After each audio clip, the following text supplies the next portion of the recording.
Now let's apply the general theoretical propositions of realism and feminism that we've described earlier to the specific case of the onset of World War I. First, the application of realism to the case. The growth of German power, both politically and economically, since its unification in 1871 had created a balance of power issue in Europe. To make the balance of power issue even more severe, Germany, along with Italy and Austria-Hungary, formed an alliance known as the Triple Alliance in 1882 to check the powers of Britain, France, and Russia. To check the Germany's rise, however, Britain, France, and Russia formed a Triple Entente in 1907, effectively encircling Germany.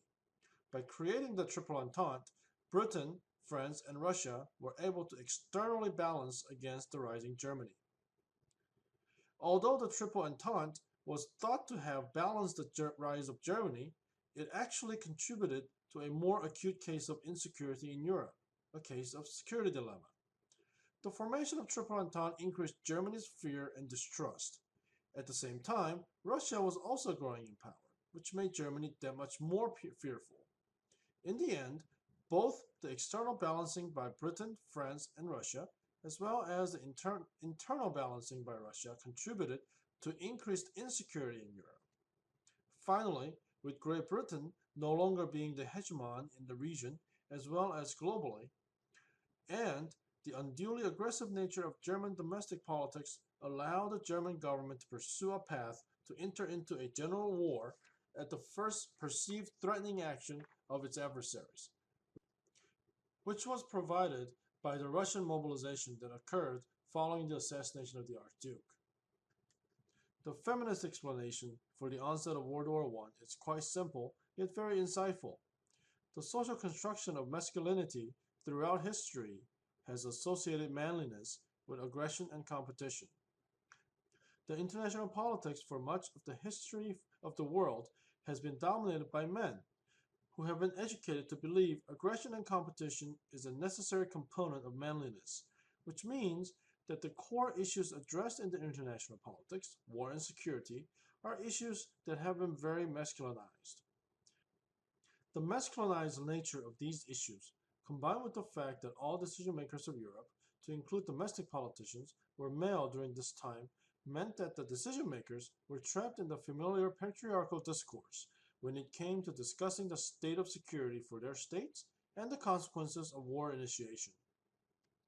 Germany, dominated by the Junker class of Prussia, was especially well suited for being swayed by such patriarchal discourse due to its militarized and masculinized society, which would explain why it made the decision to launch a general war against its adversaries rather than choosing alternate methods such as diplomatic actions. As we can see, both realism and feminism can explain the reasons for the onset of World War I. Realism explains the issues of balance of power, security dilemma, and deterrence failure very well. However, it is not really able to explain the timing of the German attack. If the balance of power is the mechanism that keeps the peace, Germany should have started the war prior to the formation of the Triple Entente in 1907. Furthermore, Germany initiated World War II when it once again did not have the balance of power in its favor. Meanwhile, feminism points out that balance of power and deterrence, etc., are obviously going to be very important to the decision makers because they were all males and they were preconditioned to think about international politics from the framework of aggression and competition. Germany, therefore, from the feminist perspective, had no real alternative but to engage in conflict. It is not until the end of the Cold War, when we began seeing quite a substantial number of women in decision-making positions of various states, that we see an end to the great power wars. While both realism and feminism explain the onset of World War I well, I find feminist perspective provides a more comprehensive insight.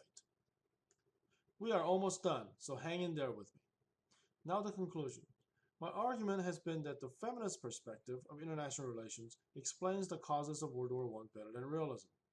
While both realist and feminist perspectives explain the causes of World War I, and realism does have quite a few convincing explanatory components such as balance of power, security dilemma, and deterrence failure to explain the onset of World War I, Realism cannot explain why the war did not begin earlier when the balance of power was more in favor of Germany. Nor can it explain the outbreak of World War II if the state's realist worldview was indeed the cause of World War I. Feminist perspective, on the other hand, can not only explain the causes of World War I, a world dominated by patriarchal discourse, but it can also explain the onset of World War II, as well as the decline in great power wars since the end of the Cold War. And with that, your paper should be complete. So today, we have gone over how to navigate your first writing assignment. If you have any specific questions, please do not hesitate to bring them up to the attention of your instructors. Oh, one last item. Do not forget to cite all your sources, and do not forget that you have to submit the papers through SafeAssign on the Blackboard.